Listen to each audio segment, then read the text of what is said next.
So we're out traveling today. Last night we had a really good refreeze. Temperatures got well below freezing for a relatively long period of time. And so we're right now we're on a south aspect. And what we've been emphasizing in our forecast is to get out early and end early. And as soon as you start to feel the crust breakdown, that's when to leave steep south facing aspects. But right now the crust is still supportable. I'm getting a little bit of boot penetration. So hopping out of your ski, stepping on the surface, seeing if you can still, if it's supportable. The other thing I'll consistently do is take my pole and push it into the snow.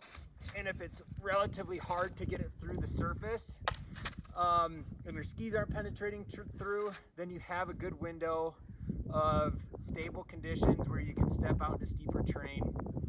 But the thing to be paying attention to, as soon as this crust breaks down, that's when you want to leave, get off of steep south facing slopes, especially stay out from underneath them, because that's just when the snows start gonna become unsupportable and more likely to avalanche.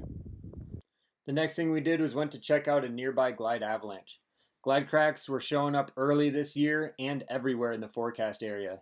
In the last week we observed and gotten reports of numerous glide avalanches. And the only really way to manage this problem is avoidance of just staying off and out from underneath areas where you see glide cracks, but then adjacent slopes that have glide cracks on them, because most of the time they'll fail when there's an existing crack and it's obvious. However, last few days ago in the Swan Range, someone messaged in and they did not see where a glide crack was, and the next day there was a glide avalanche on it.